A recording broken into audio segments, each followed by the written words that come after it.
As part of the recent community event, Wargaming decided to release a vehicle that you got rewarded with as the kind of final premium tank reward that everyone could be able to get. But today's video is going to showcase why this reward tank probably shouldn't have been the vehicle that Wargaming decided to give to everyone, because let's just say the T-3488 is a little bit of a seal clubber and absolutely ridiculously good when it is used by people that know what they're doing. And of course, seal clubbers are typically people that will jump down into the lower tiers to believe that they are better than they usually are in order to dominate people that have never played the game. And so let's showcase what happens when the seal clubbers get seal clubbed. And that's where we're going to be playing in the T-3488 and showcasing why this tank is broken, why it shouldn't really be a tank that, these experienced players should be able to get a hold of, because it is unbelievably good. And it basically takes all of the features of the T-3485, which is the tech tree version, or the T-3485M, which is the premium version of the T-3485, sticks an 88mm with 240 or 220 alpha damage even, to be able to essentially rinse through opponents. And you can see here, by loading premium ammunition, this tank becomes essentially incredibly strong, to the point where a lot of the tier 6s in the game will never be able to compete with the damage per minute that this vehicle can output. And so you're going to find yourself in, how do we say, a lot of easy situations where you're dealing with people that cannot really do a whole lot back to you. And even if they can, you can use the speed and the somewhat okay armor of this vehicle, although you should never be relying on your armor in the T-34 or any of the T-34 variants. But essentially you're going to see the actual power of having this 220 alpha in a crazy amount of DPM. I mean, we've got about a 4.5 second reload to do 220 alpha. Now you compare that to essentially tier 7s, tier 8 vehicles. They are basically not far off of what you can do in this tier 6, which means that it leads to some pretty disgusting results where people definitely shouldn't be able to do what they do. And here is one case or example that we can kind of showcase. There you go, up to 1,500 damage already, and this game is only really getting started as we put another one into the Tiger 1 here. And the good thing about this tank, not only is it good in itself, it's also pretty quick, and it also gets good view range. And unfortunately we get hit by a T21 there that was just doing YOLO things, and so yeah, getting YOLO'd is not ideal. So with him out of the way anyway, he's gone off somewhere else to YOLO somewhere else. But we've done nearly 2,000 damage. We've also got 85 assistance damage. And with this, we're set at about the 2,000 combined damage mark, but of course the game is still fairly fresh, fairly young, and we should be able to actually do a little bit more damage. And we're finding ourselves the SMV over there, who's kind of out in the open and free for farmage. And there you go, the KV2's waiting for us to kind of peek and deal damage to the SMV, and then we can come out and we can deal a bit of damage. The KV3 actually luckily bounces off of our turret, avoiding us actually taking any more damage. The Tiger 1 gets a bit scared as he realizes that we are actually not a bot, and so we can turn around and put a shot into him. And so yeah, he's not looking all too good right now. And yeah, with that shot, we're now up to nearly 3,000 total damage in this vehicle. We're going for one onto the light tank, but my absolutely appalling aim has decided that that is not going to happen. We've got another T-3488 who's decided that he's going to come and YOLO us. So we put one into him, he bounces off of us using the standard rounds. And of course we're not really looking at him. We want to get rid of the KV2 because he could pose a threat, but at this point it doesn't really matter. We take a hit from the T-34 unfortunately. Then the KV2 bounces off of our turret because he's firing standard ammunition, which you probably never want to do in a KV2.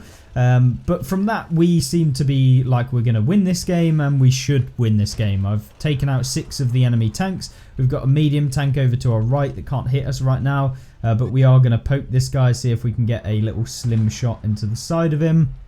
And the game's still not looking too great. We do land one into the side. That T21 decides to hit us in the backside, which is not ideal.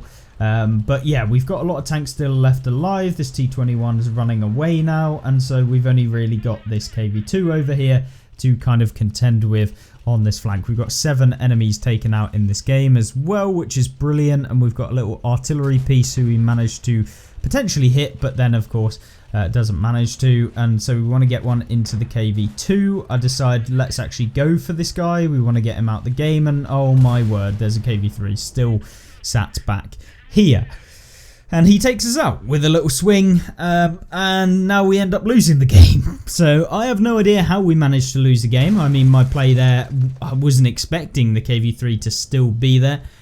So I guess it was a little bit of unluckiness, but maybe not potentially thinking about it in my own head. But we have a tiger on nearly full health who's been kind of lolling around at the back of the map, and hopefully he would be able to carry against a few low health vehicles. But yeah, this is not going to happen. He's on the move, decides to fire. Not quite sure what that was, but that means that the KV2 can fully aim, and against the tiger, the KV2 is pretty strong, especially when it's loading AP. And so he puts one into him. He does take out the KV2, but at the cost of every single bit of his hit points, and now he's about to get taken out by the T21. Yeah, not the best way to trade 1500 hit points for essentially nothing. But either way, we come second in the game with 7 enemies taken out, 3,500 damage, and coming second to the Dreadnought on the enemy team, who apparently clubbed our team. But either way, you see what this tank can do, and that's not even in a top tier game. In a top tier game, this has such good view range, such good DPM, that basically nothing can stand in your way, which is where it makes it an absolute problem for almost everything.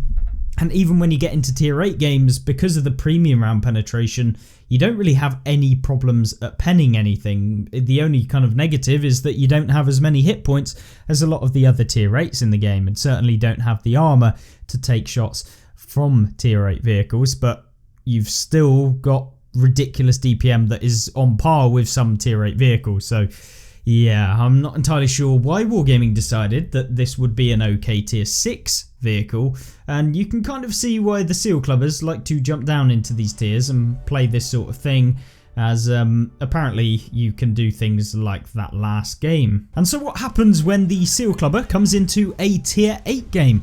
Well, that's exactly what this replay is going to show. Well, we are in a bottom tier matchup, in probably one of the worst matchups that you can be in, where you are essentially not even that bad. And so with that being said, what do we do in this sort of matchup? Well, because the view range of this vehicle is actually pretty good, we should be able to try and outspot some tanks, or at least spot for our team at the beginning of the game. There's a lot of tier 8 heavy tanks on the enemy team. They have things like the T-34, I believe, and they have quite a few kind of heavy hitters as well, things like the Earthshaker on their team. So we have to be quite careful not to take any of those hits, but if we can do that, then we should be able to out DPM a lot of them. So yeah, or at least deal the same amount of damage back to them, and often you can avoid those shells anyway. So you can see me here, I'm just trying to get some view range onto people that take a late cross that go towards the kind of right hand side of the map. You can see there, that's the first one, the Icebreaker on the enemy team. It's a tier 8 heavy tank, and it is quite a good one as well. I really enjoyed that vehicle. And so in this game, we've got to be a little bit careful with where we're going to place ourselves, because you don't want to be kind of overzealous in what you're kind of doing in the game, and equally you don't want to get caught out by some of the TDs that might be lurking in the back of the map, and we know what those are like, especially when they're tier 8 vehicles and may have upwards of nearly 500 damage per shell. Or maybe you come across some of the high alpha TDs like the SU-152, ISU-152 and stuff like that that have 750, which of course can nearly take you out of the game in one singular shot. And of course, if they high roll you, they can actually remove you in one singular shot as well. So we definitely don't want that to happen, and we certainly don't want to kind of get caught out. So with that being in mind, we know that there's not really anyone kind of directly over into our right here, other than the couple of guys that are over there. We've got a medium tank that's pushed down. Here you find the Earthshaker. He's not really a threat to us at the minute, so we know where he is. And it's all about basically keeping in tabs where essentially the high alpha damage tanks are in the game. And if you do that, then you should be pretty good, and you won't get taken out like unexpectedly, etc. So that's kind of what we're aiming for here, is just to be a bit of a nuisance, just try and get a couple of shots into people. You can see us here just trying to get a couple into the absolution, and you can see we get quite a few. And then, brilliant. Our worst nightmare comes true. We overexpose ourselves, we get a little bit too greedy, and a little rat of a vehicle, the Stura Meal, actually places one into the side of us, and then we get hit by the artillery at the exact same time. So, yes, not our favourite kind of position to be in. And so now we've got to try and get rid of this Schmiel before he goes undetected and then avoids all of the shells. And so can we get one into him? He goes behind a building. Is he going to back up? Is he going to go forward? And he does in fact go forward. But don't worry, because he gets taken out by the Panzerjäger. So I guess a little annoying tank getting clubbed by a vehicle that is very, very powerful at tier 8, and is essentially a variant of us that's faster and has more alpha damage and more DPM. So you can kind of see where these high alpha, faster and kind of medium vehicles and tank destroyers that have super low alpha but ridiculous DPMs become, how do we say, unbalanced in the current state of World of Tanks console, because accuracy is so good on vehicles like this that essentially you can pinpoint people, you can detract them, you can keep them locked down, and often they won't be able to do anything to you. But one tank that we will be able to do something to is the T-34-3. Sergei Farm here, 12. I feel a little bit bad that we are clubbing him from behind, but I guess, you know, all's fair in war and what have you. But with 1500 damage done, it's not too bad. We've done nearly double the damage of the tank, or health of the tank, I should say. We find ourselves against the rear of Sergei once again, and putting in a couple of shells hopefully, but he runs away, or at least attempts to. And can we get one in here? Yes, we can. The artillery may be aiming at us, we're not sure, and Sergei runs again. So we need to back up a little bit. We've got to wait for the team to push in and hopefully spot any of the kind of clubbers that might be sat at the back of the map. So with the tank like this, I think the key problems that I have with vehicles like this is that they don't really give them any negatives. It's not like this tank gets bad view range. It's not like this tank gets bad mobility. It seems to just be everything and then absolutely crazy DPM. So yeah, it makes things like these sorts of vehicles, the Panzerjäger, the Panzer 5-4, these sorts of things become just annoying because they have too many good things. And that's why you see a lot of people that are wanting to kind of basically crap on people without them being able to do anything. Why they play vehicles like this, because they are just generally way better than a lot of the tech tree vehicles, a lot of the kind of premium vehicles that are in the game that are maybe older and stuff like that. And essentially this is a better variant of a tank that's already in the game, that is the T-34-85M. And it's not like those tanks were bad in the first place. So yeah, certainly not a vehicle that I enjoy seeing in the game. And although it might be fun to club people in this thing and have results where you're able to do 4,000 damage in a tier 6 or 4,500 damage in a tier 6 pretty easily, to be honest with you, and often the tier 8 games are the ones that you can do that in because there's just more health, and as long as you avoid getting hit, it doesn't matter what tier you play in this tank. Yeah, it doesn't feel all too fun. And that's kind of my problem with seeing vehicles like this, and especially Wargaming re-releasing vehicles that are like this to the masses, because guess what? It's not fun for the people that aren't the masses and the people that are just trying to play the game normally. So yeah, we pick up 2,600 damage in this tier 8 game, and a victory, of course, coming top of the team in a tier 6 with that sort of damage is not that surprising. Pick up 500 assistance as well, and yeah, not a bad result at all. And certainly in the past I've had a game where I think we did like 4.8 thousand damage in this thing.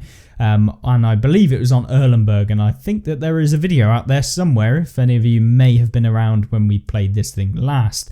So it is definitely one of the most clubby vehicles that I have played, and experienced players will make this thing be a dominant force and probably destroy most of the games at the lower tiers with this thing. So Yeah, a very, very good tank, I guess, depending on where you stand with the whole very overpowered tanks or very strong vehicles and playing them at low tiers. I mean, there's nothing against Seal Clubbers. You play the game how you want to do.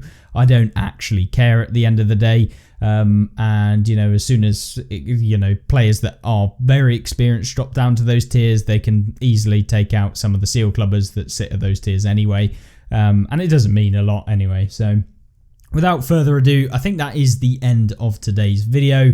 You got a gist as to what this tank is all about, how you can play it. And if you have enjoyed this video, make sure that you do like it, as it massively helps me out. And of course, subscribe as well if you aren't already. And I hope that you'll join me in the next video, which should be coming up on screen if you're interested. And I'll see you there. Goodbye.